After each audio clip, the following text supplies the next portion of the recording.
Okay, Tony Teolis here, ToDoListHome.com, late Friday night, last Friday of February 2015. Getting ready to grow some microgreens here. I've got my tray that I'll put water in. I'll put this tray on top. I'm going to put some of that coconut coil, or whatever the name of it is, in here. I'm going to layer this up real nice and thick with arugula. And we'll go ahead, cover it with another tray with holes on top and leave it alone for a couple of days while misting twice a day, but not doing anything more than that. We'll see how the microgreens get started here in this plain tray. And I wanted to show one tool that I haven't used in a while, especially since summertime, is my K-bar here, my K-bar knife. Really important because cutting this cocoa core is really hard to do.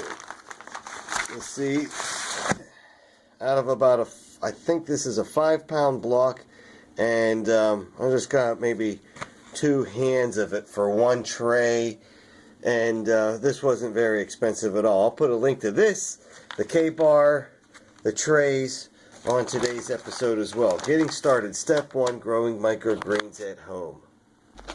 And at this stage in the video, I want to show how this coconut coil, and I hope I'm pronouncing that right, but Coil, organic growing medium. It's an abundant renewable resource, okay?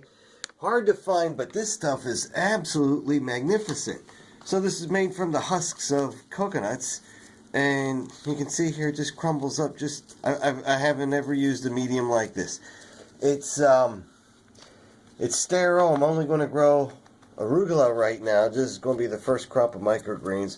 We'll see how that goes. But you can see I took a tray without holes, put some pH balanced water in here, put a tray with holes and the coconut coir here on top. I've got the seeds downstairs. I'm going to sprinkle some seeds on here really well. They're going to be sprinkled about 1 seed apiece. Arugula seeds are pretty small. And we'll see how microgreens actually get going.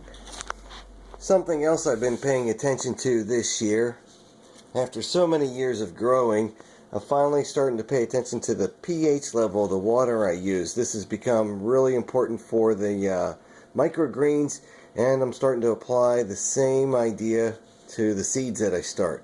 Only using the appropriate pH level water. Just got some litmus strips here. I'll put a link in today's episode. This is just a regular cup of water, and in just a few seconds I can show you that this water was treated with 1 teaspoon of lemon juice per gallon of regular old tap water, and we ended up with a pH of about 6, which is really important for the microgreens. This one comes straight from the tap, and you'll see here it's really between a 7 and an 8, which is too alkaline for growing microgreens. So already we can see a difference in color here.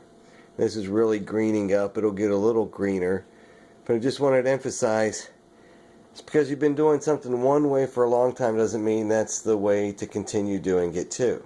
There we go. We got a real nice contrast there. That green is definitely a 7. So it's day 2, growing microgreens at home, February 28, 2015. You can see here how I sowed arugula seeds last night. Just going to come in here, use a spray bottle to spray the lid, which is vented to allow air to escape and to prevent the buildup of mold. Come in here and I just spray a little bit like that. Nice good zip. Professional sprayer has always been handy. I'll spray a little bit on the top here. We'll add a little humidity to get the seeds started, but not so much that it creates mold. And do that twice a day. So, and I'm using pH balanced water too. Actually, it's not balanced. This water has a pH of about 6. And I got there with the litmus strips that I identified earlier. And I'm also taking that technique to the other seeds I'm growing here, like these chives. Just come in and water them a little lightly. Gotta be careful here. These chives were threatened to get moldy a bit earlier, but you can see, looks like I prevented that. Well, actually, first I caused it, and then I helped to dry it out by using a container lid just like this, apple container lid. And then the other plant's growing right now. Same technique being used for more chives here. And we got some more green onions growing in here.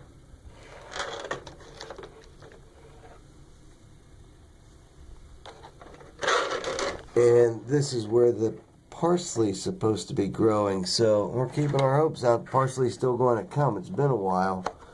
I think we're fast approaching 3 weeks, which is right about the time that they should all be sprouting. We'll see how it goes.